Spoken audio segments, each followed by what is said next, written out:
kem ekspertin për digat, do të rikthehem mendimin e regjisë, faleminderit. Zoti Erion Kalaja, mirë se erdhe, faleminderit që më bashkohesh sërish sot për të folur për çështje që nuk i kishim pritur. Ne, se ju ndoshta e keni menduar apo jo. Faleminderit për ftesën. Në tetor fillon viti hidrologjik, kështu që fillojnë dhe shiret dhe përmbytjet, kështu që janë të pritshme çdo fund viti. Por flitet pak. Jo sa duhet. Dakor. Me zoti Edmond Panariti, përshëndetje, mirë se erdhe zoti Panariti, kënaqësi që të kam studio, besoj si ne dhe ju e keni ndjerë këtë shqetësimin e fermerëve, tokave cilat janë në ujë, dhe duke sikur dorëzohemi të gjithë. Kam qenë protagonist i kësaj historie, se kam drejtuar një dikaster i cili ka pasur përgjegjësi drejt për drejt administrimin e ujrave. Kështu që nuk jam thjesht vëzhgues. Pa diskutim, unë e kisha tek shqetësimi, tek ajo që është hallka fudore, pastaj po këtu tek shqetësim analiza. 30 vjeçar, 40 vjeçar, që nga vitet 90 është bërë shqetësimi përvitshëm. Domethënë, nuk është gjë e re. Dakor, po pse nuk zgjidhet? Do të pyeste një qytetar i thjesht që e shikon këtë situatë, pse ne jemi me syt nga qielli, do të ketë shi ose jo? Pse ne jemi bobo do shkrej bora ku të vije, pastaj do të kemi të njëjtën situatë? Sepse kemi një sistem të shkalafitur të vaditjes të kullimit, i ndryshuar padrejtësisht, sepse e trashëguam si një trup unik, ashtu siç duhet të jetë realisht, i përbërë nga bazenet të mëdha, nga hidrovorët, nga kanalet e para, nga kanalet e dyta dhe treta, të cilët duhet të jenë pjesë i një sistemi integral. Ndërkohë, në vitin 2016, nga fundi vitit 2016, në fund të mandatit të parë të qeverisë, u vendosë që sistemi i kanaleve të tretat, dyta dhe tretat, mos t'i ishte në varësinë e Ministrisë Bujqësisë, t'u kaloshe bashkive. Në kundërshtim me sugjerimet e Bankës Botërore, e cila kishe investuar shumë në këtë sistem. U bë, thjesht për arsye politike, nga që bashkitë kontrolloheshin nga Partia Socialiste, dhe u mendua që i hiqeshin fondet Ministrisë Bujqësisë, e cila drejtoheshin nga një aleat i tyre, jo nga ta vetë, dhe tu kaloheshin bashkive. U bë kjo pavarësisht kundërshtimeve të mia. Jo thjesht sepse unë kisha një dëshirë për të menaxhuar ato fonde, sepse ato janë një përgjegjësi, por sepse rekomandimet ishin të tilla, sistemi duhet ishte unik. Por t'ju bërë një krahasim, është si në trupin e njeriut, ku sistemi i qarkullimit gjakut është unik. Pra është zemra, që janë hidrovorët, kanalet e para dhe dyta që janë arterët e mëdha, dhe kapilarët, që ushqejnë pjesët më distante të trupit, që janë kanalet e treta. Tani, i kapilarët i ndan nga zemra, i ndan nga arterët, i ndan nga venat, dhe i lë vetë në një administrim komplet që nuk ka të bëjë me qarkullimin e gjakut. Prandaj, po ta shikoni, në qoftë se keni vënë re, ju shikoni që nuk është problemi që përmbytjen, sepse kjo ujërat do dalin kur ka sasi të mëdha nga katastrofë, po është problemi që duhet të tërhiqen. Këtu nuk tërhiqen ujërat. Dhe po ta shikosh, nëse ju do ka përcjelin kufirin, do shkonin në Kosovë, do shkonin në Maqedoni, dhe atje ndodh përmbytje, po largohen ujërat për arsye se drenazhohen, kullohen. Mendoni ju që një kryetar bashkie e ka në agjendën e tij për të investuar në pastrimin e kanaleve të një fshati, i cili mund të jetë në periferi të bashkisë, kryetarët e bashkisë punën e tyre masin vetëm me pedonale, me ndriçime, me gjërat që interesojnë qytetin. E kanë detyrë funksionale, por realisht nuk e bëjnë. Pra ato para i çojnë në destinacion tjetër. Dhe prandaj bllokohen këto, besoj keni parë, bllokohen grykat e kanaleve të treta, dhe çfarë do të rreqë hidrovori? Çfarë do të rreqë hidrovori kur ti e ke bllokuar? Dhe ajo që është më problematike është që ti ke edhe një sistem monitorimi inexistent, ashtu siç kemi vendosur kamera në çdo cep të rrugëve, në çdo hyrje të pallatit, dhe mirë kemi bërë. Ashtu ne duhet kemi kamera në sistemin e kanalizimeve të treta për të parë që nëse bllokohet, duhet më hyrë më një herë. Duhet më hyrë më një herë në mënyrë që të zhbllokohet, se tashmë ato janë bllokuar, po tash ndërhyrjet nuk kanë vlerë, për arsye sepse uji që nuk bën në situata emergjente, edhe themi teknikisht është e pamundur që të pastrohet kanali. Pra është një sistem i deformuar. Nga ana tjetër, një problem tjetër që na varet ne si shpata e Damokleut, është fakti, dhe kjo ka të bëjë me fillimin e tranzicionit, që ndryshe nga ligjet ekzistuese të kohës, ku ndaloheshin ndërtimi i banesave poshtë bazeneve të mëdha, ku ndalohet ndërtimi banesave në poshtë brigjeve të lumet. Anës brigj, po ndiqnja një kronik, nuk e ditë e kjo së më kujtoa po një televizion tjetër, një bari i dëshpëruar që po ankoshe sepse stalla e tij ishte përmbytur totalisht dhe një pyetje i bëri gazetari tha, po sa larg je nga lumi tha. Ja më ku është lumi tha 10 metra 15 metra. Domethënë stallën ai e ka ndërtuar 15 metra larg lumit. Nuk është fajti sepse ai aq ka ditur, por fakti që pushteti lokal që e ka lejuar, që i ka dhënë leje, që për të ndaluar ato të ndërtoni një zonë e cila e ka të pashmangshme për mbytjen. Dhe çfarë ndodhi në momentin e tranzicionit, atëherë kur shteti ishte në periudhën e kalimit nga themi diktatura në demokraci, ku ligjit ishen akoma fluide, jo mirë të përcaktuar, ku legjislacioni filloi të ndryshonte për të përshtatur erdhën ndryshimet e mëdha në të gjitha. Pjesa më e madhe që zbritën nga zonat veriore për një jetë më të mirë, u vendosën në këto hapësira depresionale. Dhe po të shikosh, Lezhë, fusha e Lezhës, fusha Shkodrës janë hapësira që janë pjesë më të madhe në nivelin e detit. Po, edhe përmbyten gjithkohë. Aty duhet që në mënyrë proaktive të ta tërheqësh ujin. Pra aty duhet ndaluar plotësisht që ndërtimet të bëheshin afër trupave të mëdhenj ujor, poshtë digave, se digat edhe do hapen.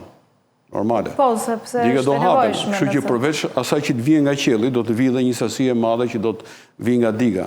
Pra praktikisht tragjedia është e parashkruar atje. Si do bëhet? Këtu duhet marrë një vendim i fortë. Sepse kjo po trashëgohet dhe nuk ka fuqi as ministri, as drejtori i ujrave, as kush për ta përballuar. Pra duhet që ato banesa të spostohen, të vendosen buzë Kodrave, ke parë në Berat, apo jo? Pse qyteti Berat është ndërtuar në Kodrë? Pse nuk mund të ndërtohen edhe buzë Osumit, të parët tanë? Po sepse ishin aq të zgjuar për të kuptuar që Osumi del përmbyt, kështu që ti duhet i largohesh rrezikut. Pra, një kompleks... Se do t'i rikthehem. Ka sot një informacion se na raportojnë kolegët tanë, janë gjatë gjithë kohës në terren, por duket sikur gjithçka mbetet e kjo. Grupet e punës janë aty dhe po punojnë për mbarvajtjen e procesit. Korrekt deri këtu. Ideja është tani, ne sot e kemi të qartë, kush janë grupet që janë përgjegjëse, çfarë informacionesh ju si ekspert, ne si qytetar, si gazetar kemi, çfarë po ndodh?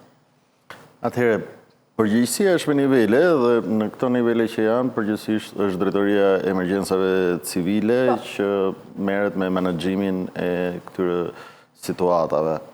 Ajo që mund të flasim si qytetar, unë para se të vija këtu bëra një kërkesë të thjeshtë për të parë kush janë zonat që përmbyten në Shqipëri në portalet dhe në informacionin që është publik. Duke qenë se kjo është pjesë e punës tonë përditshme, unë mund orientohem pak më mirë në për këto faqe. 2 ishin burimet e informacionit, një ishte Asigu, geoportali, që jep vetëm për Drinin, Ishmin, Erzenin, Semanin, Shkumbinin dhe Vjosën. Por Lezhë lihet jashtë, që do të thotë sipas geoportalit dhe informacionit më të plot që ka... Lezhë ka halli më të madh sot. Nuk duhet përmbytet, sepse nuk raportohet. Komiteti Kombëtar i Digave, përveç digave shtetërore dhe disa të vogla, ka publikuar planet e emergjencave dhe zonat e përmbytjeve, por ka shumë koncesione tjera që nuk publikojnë këto informacione. Unë sot, si specialist apo qoftë edhe si qytetar, qoftë se do më pyeste dikush për një ndërtim në një zonë të caktuar, dhe kisha shumë të vështirë të thosha në qoftë se është një zonë që është në përmbytje ose jo. Dhe kjo ka kosto jo vetëm për fermerin, jo vetëm për banorin, po ka kosto për të gjithë, në mënyrën se si planifikohet infrastruktura, në mënyrën se si menaxhohen emergjencat, sepse ai fermeri, e bëri atë fermën atë vetëm në një zonë përmbytëse. Por drejtoria e emergjencave duhet kishte shpërndar informacion ku ky fermer në një rast përmbytje mund të kalonte këto bakti. Dhe përgjithsisht planet e menaxhimit të emergjencave këtë kërkojnë, që ti të kesh një zonë për baktit, një zonë për banorët, të kesh mjetet gati e tjera. Si qytetar nuk e ka. Po të pyesni ju me kamerën tuaj, këdo qytetar në për këto zonat përmbytura, çfarë informacioni ka, çfarë duhet të bëjnë, është një informacion që ata nuk e kanë. Po të hapësh faqen e agjencisë drejtorisë menaxhimit të emergjencave tek përmbytjet, po çfarë duhet bëni për përmbytjet? Po nuk ka një hartë apo një zonë për treguar rrezikun e përmbytjeve. Hartat e përmbytjeve në Shqipëri duhet ishin bërë, disa edhe janë bërë për hir të vërtetës, me thellësi, me shpejtësi, me informacione tjera teknike që ndihmojnë në menaxhimin e emergjencave, po këto ndikojnë edhe, po themi, biznesin, shoqëritë e sigurimeve, infrastrukturën e të tjera, sepse duhet të kenë një informacion të plotë. Para shumë vitesh më thanë që hartat e përmbytjeve në Zvicër u financuan nga shoqëritë e sigurimeve, sepse në bazë të pozicionimit të banesave, pronave, bëheshin primet e sigurimeve. Jam shumë i sigurt që shoqëritë e sigurimeve në Shqipëri nuk e kanë këtë informacion, po askush nuk e ka këtë informacion të plotë. Ato janë biznes privat, orientohen direkt, mos kimerët. Po ka dhe një fatkeqësi tjetër, sepse situata për shkak të mirëmbajtjes ndryshon, edhe një zonë që mund të ishte përmbytur më parë, nuk përmbytet më, pastaj fillon përmbytet përsëri mbas një periudhe të caktuar kohe, kështu që është e vështirë edhe për qytetarët, se ndonjëherë shohin një investim pjesor emergjent dhe krijojnë atë ndjesinë e sigurisë dhe më pas për shkak të mirëmbajtjes, për shkak të punimeve ndonjëherë emergjente nuk e kanë cilësinë e duhur, situata kthehet që ajo zonë është përsëri zonë që përmbytet. Tani me që jam të hartat dhe po i shikoja pak, aty thuhet Drini, Ishmir, Zeni, Shkumbini, Semanin, Vjosën. Lezhë thatë ju, po Gjirokastrën e kemi, po Korçën e kemi, se unë nuk përmbyten sipas Gjiroportalit as Korça, as Gjirokastra, as shumë zona tjera. Po jo, po Korça është më i prekurin në këtë situatë në fundit. Edhe Gjirokastra. Ishkënetat e Torrovicës dhe Maliqit janë zona që dihet që janë zona që merr një rreshje të vogël, rikthehen, po themi, në këneta, që është një problem tjetër, duhet ishin në këto si harta, si zona të paktën, për të pasur parasysh qoftë qytetarët, qoftë investitorët që në këto zona keni parasysh që është zona që rrezikojnë përmbytjen. Ky informacion nuk ekziston as për qytetarin, as për biznesin, kështu që kjo do parë pak në lidhje me transparencën. Dhe është pak, për të thënë, buzën gaz, po jo në këto momente, sepse gjithë faqet e portalet qeveritare, po themi, ke pjesa e transparencës, nuk kanë asnjë gjë në lidhje me transparencën, po kanë thjesht disa pjesë që kanë lidhje me legjislacionin, se çfarë quhet transparencë, po jo informacion për publikun i cili mund ta përdori atë në jetën e përditshme. Zë Panariti, fermeri sot ka humbur çfarë? Si është në gjithë këtë lloj situate, me sa ne dimë, sa e shohim nga larg, sepse ata po punojnë, kur i pyet jemi në verifikimin e dëmeve, janë këto procedura që ju i njihni mirë.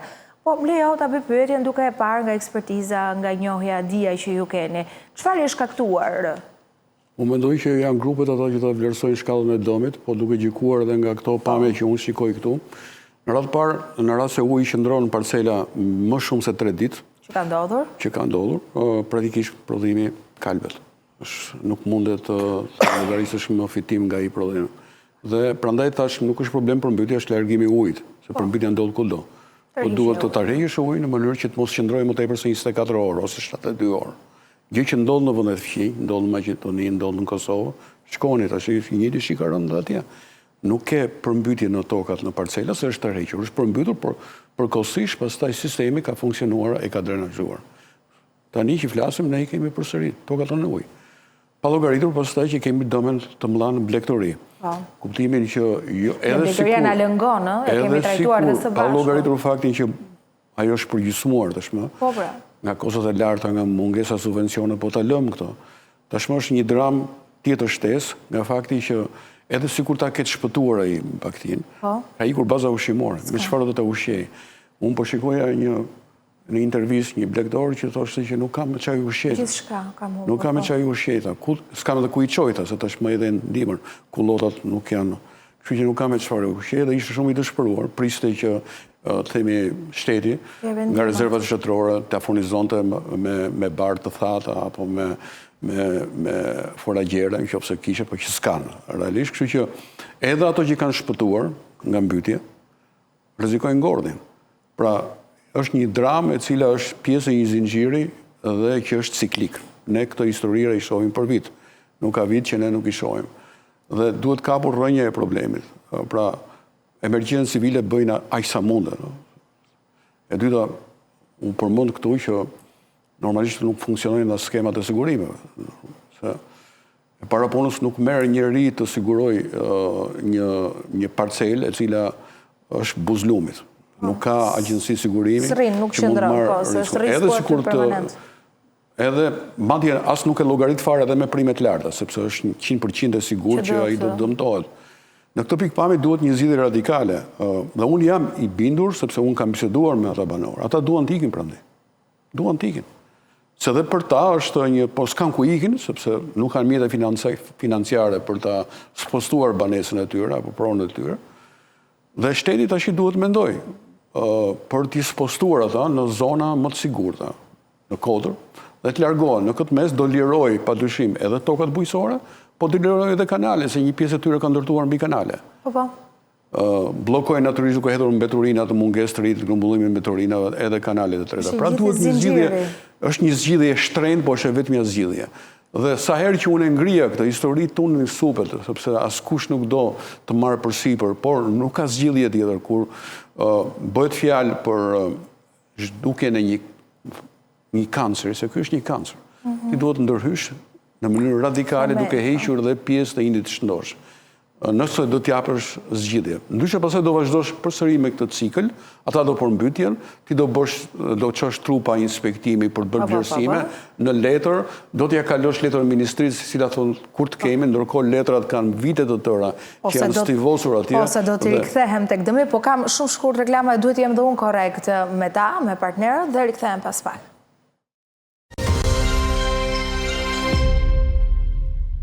Jam rikthyer sërish duke folur për problematikat pse Shqipëria sa herë që ka shiu është e përmbytur. Ndërkohë pak më parë me zotin Panaritin e u ndalëm tek problemet në bujqësi dhe do ta nis këtë pjesë të dytë po me këtë fokus. Në këto vitet e fundit ose nga 2019-a, zoti Panarin, sa është dëmi që është shkaktuar pra tokave, fermerve, se ne flasim për borxhe, ne flasim për deklarata, ne flasim për pretendimet tyre, cilët i kanë kthyer shpresa dhe pse janë pasiguruar tjerë. Nëse dikush po shkon, po vlerëson dëmin dhe do t'i japi disa para pas, që ata të rimëkëmbën dhe ta rikthejnë aktivitetin e tyre. Po një pjesë janë me kredi, po një pjesë kanë punuar në emigracion se jo shumë, i tham, hajdeni në Shqipëri, sepse këtu duhet të jepni pra kontributin tuaj dhe sektori ka nevojë për ju. Me serat, sa më kanë njoftuar ekspertët, kanë patur eksperiencë keqe, janë rikthyer, kanë bërë serat, nuk ja kanë dalë për shkak 1001 problemeve, kanë ikur si në Itali, si në Greqi, ndërsa këtu tashmë ne kemi edhe të paqartë, sa është fatura, sa është dëmi që na është shkaktuar deri tani, nga 2019 apo e marr. Po duhet të jetë 10 milion euro, nuk e kam një shifër të saktë, mund të jetë më shumë, mund të kemi edhe 100 milion euro, sepse faturat, pra grupet e ekspertizës që shkojnë atje bëjnë vlerësimin, si përfaqet mbjellat, numrit krerëve të dëmtuara, i shumësojmë sipas koeficienteve përkatës që ndodhet në formular përkatës dhe nxjellin një faturë. Ajo faturë shkon qeverisë shqiptare, e cila duhet marrë një vendim. Qeveria shqiptare zakonisht është mbrojtur me pretendimin që nuk kemi ende katastrofë natyrore, sepse ka ndorë qeveria të përcaktojë ose jo. Sepse vetëm kur ke deklaron katastrofë natyrore i detyruar me ligj për atë shpërndarje. Nuk e shpallët, nuk kemi situatë emergjencë. Treguesit janë pra luhet me këtë histori, ndërkohë që thotë që do përpiqemi të gjejmë burime financiare për t'ja u dëmshpërbluar. Nuk ndodh kjo histori. Dhe kjo ka qenë, me thënë drejtën, jo se dua t'i atribuoj në diçka vetes time, po kjo pastaj është në vullnetin e ministrit. Të shkojë të trokas aty ku ai mundet pastaj për gjetur ndonjë para. Kjo ka ndodhur në vitin 2016-2017, kur përballë faturave që nuk kishin asnjë shans për të dëshpërbyer nga buxheti i shtetit, çfarë bëm, shkom kapëm për xhakete ambasadorë amerikanë, ishte USAID akoma këtu. dhe kërkova që ato serat e luleshtrydheve në zonën e Lushnjës të ndërtoheshin. U dhan, gjetëm $700.000, aq sa ishte, po u rindërtuan ato. Po kështu, kërkuam fondet e emergjencës edhe nga organizatat ndërkombëtare, nga Bashkimi Evropian. Dhe futëm në lojë faun dhe morëm para në kontot e tyre, besoj se fermerët më dëgjojnë, në kontot e tyre, kanë marrë për dëmtimet që patën banesat, që patën bizneset e tyre në situatën e përmbytjes. Pra, aty u disbursuan 6 milion euro. Po kjo ishte iniciativë private. Më thonë, praktikisht, pra ishte një situash një private. Unë person shtetëror isha. Po, jo private, por për te i parave të brëndshme të Shqipërisë. Një fond që të kemi, një fond të alokuar të mirëqen, që të thotë në çfarëdo lloj situate, është apo është emergjencë civile, është apo është katastrofë natyrore, unë marr përsipër që të dëmshpërblej këtë masë dëmi, nuk ndodh. Dhe rruga më e lehtë është të shkon, përcaktoj masën e dëmit, faturën financiare, ja kaloj Ministrisë Financave, e cila e stivos diku, dhe pastaj praktikisht ato grumbullohen dhe asnjëherë nuk ka shans që të... Pra, edhe njerë, në rast të se kjo punë nuk mbyllet brenda sezonit, tani ke mundësin, po thuaj që shiko, jemi në proces vlerësimi dhe do gjejmë mundësin, ajo harrohet. Pra, o i marrin parat tani, ose nuk i marrin më. Kjo ka ndodhur dhe tregon eksperjenca historike e këtij vendi. Pra, o e mbyll çështjen, problemin tani, kur them tani, por themi për çështjen 2 muaj, 3 muaj, akoma kështu, ose nuk e mbyll, më pastaj ajo stivoset, kalohet, archivohet e tjerë dhe pastaj kthehet në një statistik tek ajo që pyetët disa, është masa e dëmit. Po mund të grumbullosh, mund bësh gjatë raportimit në Komisionin Parlamentar për çështjet e brendshme dhe të mbrojtjes, problem pra mbeten likuidimit e prapambetura të akumuluar nga 2019 që kanë vlerë 195 milion lekë. Pra, sigurisht, ne dim të tjetër gjë, ne dim ato se çfarë thon fermerët, ndoshta nuk i kemi mbledhur gjitha këto, po mbaj mend që shumë vite ata njëjtën gjë kanë kërkuar, ka qenë zotim se do të ndodhte në Lezhë, në Shkodër, paktën sapo kujtoj unë, dhe nuk ka ndodhur që ata të asistojnë. Kështu që besoj zoti Panarit do të jemi në një problem serioz për ata fermerë që, siç thash, o kanë marrë kredi, se qëllon që të marrin kredi, se... Ata do jetojnë, se do zhvillojnë aktivitet bujësor në mënyrë që të justifikojnë jetesën aty. Pse janë spostur ata, që të kenë aktivitet, mbajnë familjet e tyre dhe për ndërtuar jetën. Tashmë është fakt që ata kanë ndërtuar në zona rreziku. Nuk e ç'bëjmë ne atë punë. Po kush duhet ta zgjidhë? Këtë duhet ta bëjë ai që e lejoj. Edhe i thotë, shiko, është përgjegjësia ime, ju nuk mund të vazhdoni këtu, dhe ata janë dakord, do t'ju spostojmë në zona më të larta. Dhe do lirojmë në tokat bujësore që do mbeten tuaja, po tashmë me sistem funksional kanale, se do largohesh nga kanalet, nuk do t'i bllokosh më. Toka do të ketë vetëm një funksion. Kush e ka këtë tipologji? Lezhë e ka? Shkodra? Kush e ka? Kjo është përgjithsisht e përhapur, po zakonisht në zonën e Lezhës, të Shkodrës, ulësirë shkodrane, sepse aty janë dhe trupat e mëdhej ujor, gjithmonë kur njerëzit kanë dashur të spostojnë nga një vend, janë fruar ujtë, është gjithmonë ta kem ujin afër. Pa llogaritur që uji është mirëqenie, po është dhe rrezik i madh. Pra në këtë mes askush nuk ishte atje për të thënë që shiko, do respektosh këtë distancë, siç e parashikon dhe ligji të rregullor, në mënyrë që të jesh i garantuar. Po tashmë kjo është vonë, prandaj thash që kërkohet një zgjidhje me kosto, po është vetëm një zgjidhje. Kështu që besoj se do t'ja loj qeveria eksperte, ata që merren me menaxhimin e administrimin e ujrave, të cilët do të japin një zgjidhje përfundimtare dhe pastaj le të kërkoj projekte nga Bashkimi Evropian, nga Banka Botërore për një zgjidhje të tillë definitive. Ndryshe nuk mund vazhdohet kështu. Ne nuk mund vazhdojmë që të bëjmë sikur, pra, dhe pastaj situata të jetë ciklike, çdo vit ne të përballemi me këto drama. Ne pam që në këtë situatë rreziku më i madh ishte dalja nga shtrati i lumenjve, gjë që ndodhi. Dhe që na çote deri tek pyetjet jemi në prag katastrofe. Si ka qenë e përqendruar puna tek investimet, tek argjinaturat? Si është situata sot që ne flasim? A kanë patur vëmendje? Dhe është normale që her pas here të jemi në rrezikun e daljes së këtyre hurave të cilat shkaktojnë pastaj, dalim dhe ka që të zoti Panarit, që ato nuk tërhiqen, se dakord? Është pyetje shumë interesante, po e nis pak herët në kohë. Nga dhënat po të shikosh, nga vitet 62-63, kanë qenë përmbytje të mëdha të regjistruara, ka qenë diku 71-shin, 72-shin, 84-ën, 95-ën, 96-ën, 2003, 2004, 2009, 2010, përmbytjet më të mëdha, nëse i mbani mend, kanë qenë 2017, 2018, po të shohësh statistikisht, unë nuk jam astrolog, ka një cikël 7-8 vjeçar ku ka vite me rreshje të larta. Ky vit 2025-2026 duket si një vit me rreshje të larta, pa u bërë parashikues, ndoshta edhe dimri tjetër do ketë rreshje të larta. Pse e thash këtë? Sepse mbas vitit përmbytjeve të mëdha të vitit 2010 ka pasur disa investime edhe serioze në argjinaturat kryesisht fokusuar në zonën e Shkodrës për mbrojtjen nga buna dhe nga drini. Edhe ato financiarisht të pamjaftueshme për zgjidhjen e problemit në mënyrë përfundimtare. Në atë kohë, deri para rreth 10 vjetësh janë bërë edhe shumë studime në lidhje me zgjidhje definitive. Në informacion që kam unë, që është si një person i jashtëm pa informacionet brendshme, nuk kam parë investime serioze në lidhje me argjinaturat për mbrojtjen nga përmbytjet. Megjithatë, duke lexuar nëpër media, vura re me kënaqësi që ishte rritur buxheti i emergjencave civile rreth 43%. Me një kërkim thjesht, pash që 43% që ishte një financim i huaj, ndoshta në një projekt, nuk e di studimor apo por fondet e dedikuara nga qeveria, nga buxheti i shtetit ishin po të njëjtat si vit më parë, ndërsa ajo që më preku si inxhinier që merrem edhe me sigurinë e digave ishte buxheti i dedikuar për digët rreth 135 milion, nëse mbaj mend sakt, i cili është gjysma e buxhetit aktual në 2025 dhe çereku i buxhetit të 2024-s.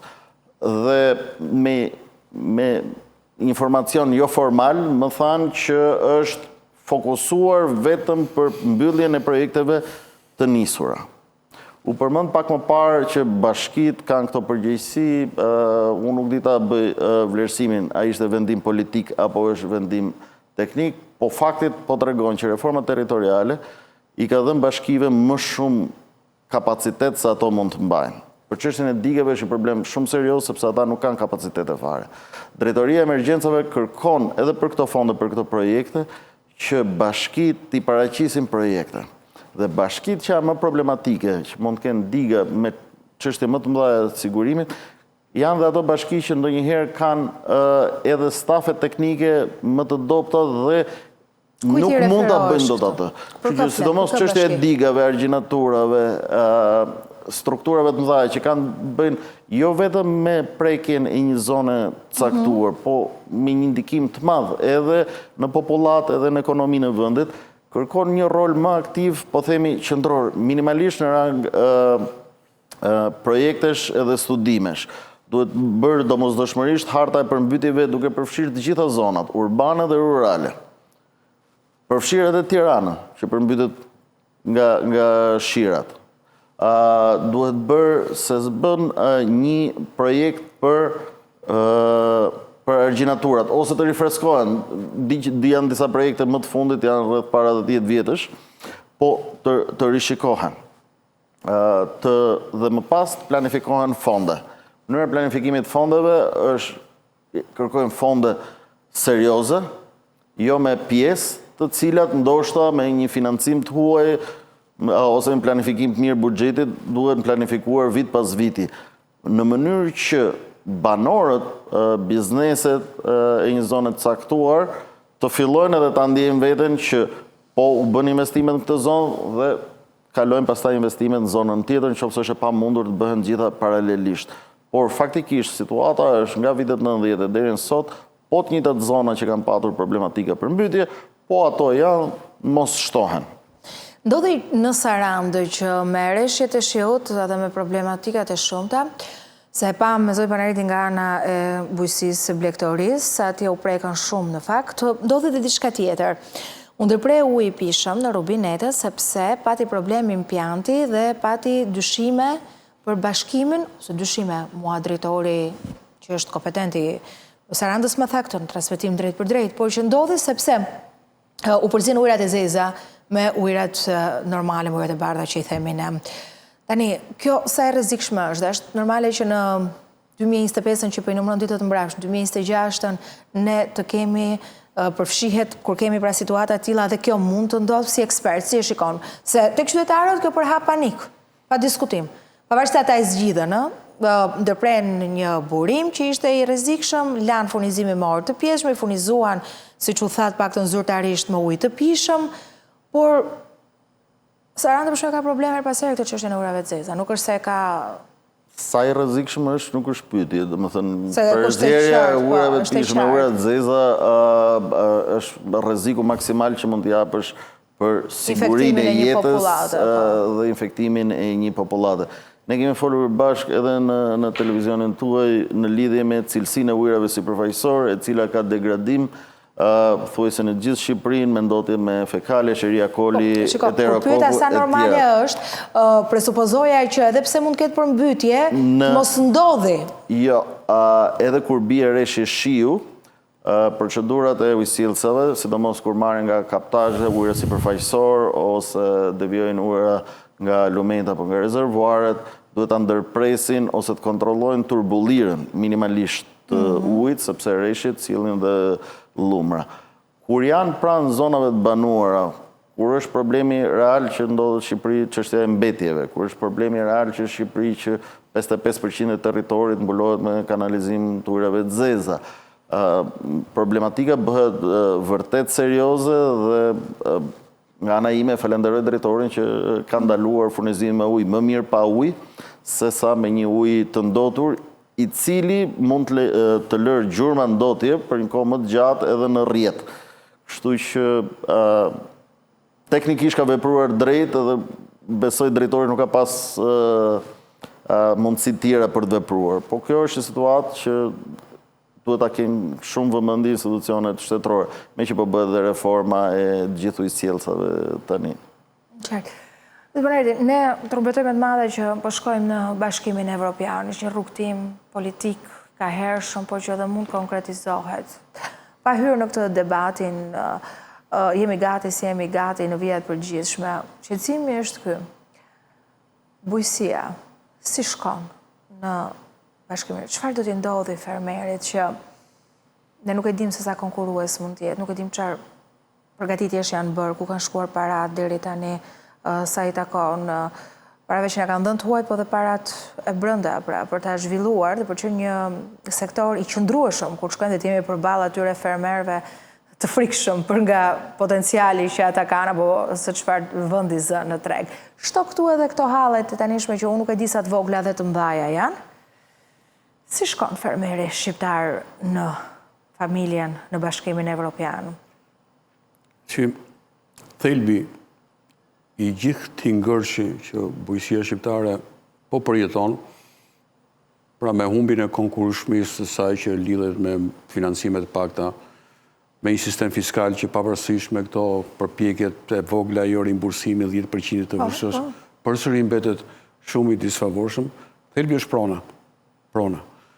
Pra nuk ka projekte zhvillimore, nuk ka investime, nuk ka edhe grante nga Bashkimi Evropian pa një status të përcaktuar të pronës. E them këtë për arsye sepse vërtet kemi dy ligje të fuqishme që konfliktojnë me njëri tjetrin. Kemi ligjin e reformës agrare 7501 dhe kemi ligjin për kompensimin e pronave.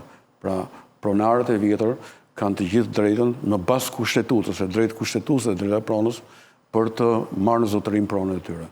Tani si do veprojmë? Duhet një zgjidhje, sepse po që se lexuat raport progresin për bujësi, fragmentimi të iskajshëm i tokëve bujësore, gjë që rëndon padyshim investimet serioze, i bën ato jo konkurruese, se një terren i vogël nuk mund të jetë konkurrues nga pikpamja e kostos me një sipërfaqe të bashkuar. Po këto i mban ngërç statusi i pronës. Pra, qeveria shqiptare duhet marrë një vendim, dhe jo vetëm qeveria shqiptare, por shoqëria shqiptare. Dhe këtu qeveri opozit duhet të jenë një. Si kush do të jetë pronari final i asaj parcele toke? Përfituesi me 7501, i cili ka tapi, ka titull pronësie, po nuk e regjistron në hipotek, apo pronari historik. Historik, trashëguar brez pas breze. Kjo duket si kur jemi futur në një cikël pas zgjidhje, po unë mendoj që ka zgjidhje. Po për këtë duhet kurajo, duhet natyrisht mos jetë pjesë e një debati apo gërmëri politik, sepse për ndryshe pasaj kjo mbetet ngërç. Në rastën e do të shkojmë në veriun e Shqipërisë. Ta fillojmë tek veriu, aty ku zonat ta krijojnë mundësinë për një zgjidhje të tillë. Pavarësisht se 7501 ishte ligj që vepronte në gjithë territorin, në veriun e Shqipërisë asnjëherë nuk ngjiti për arsye se pronarët e vjetër, edhe në konsensus me përfitues me 7501 i mbajtën në zotërim ato toka. Pra praktikisht aty e ke më të lehtë për arsye se nuk ke konflikt social. Të gjesh një zgjidhje tani s'është social dhe edhe në kodin civil e ke këtë mundësi, se thuhet ai që e përdor tokën më shumë se 20 vite, mundet të jetë pronar. Në veri rrugën e ke të hapur. Do tu është kjo do na krijoj një precedent, do na hap një histori, pastaj më pjesën tjetër të Shqipërisë ku gjërat nuk janë aq të sqaruara si në veri. Po unë mendoj që kjo mund të fillojë të adresohet, sepse ne do të jemi në një problem, do kemi një problem të madh kur të avancojmë drejt Bashkimit Evropian në kuptimin e përfitimit të fondeve. Ai njeh pronarin e regjistruar në hipotekë. Nuk njeh ai zotrusin e letrave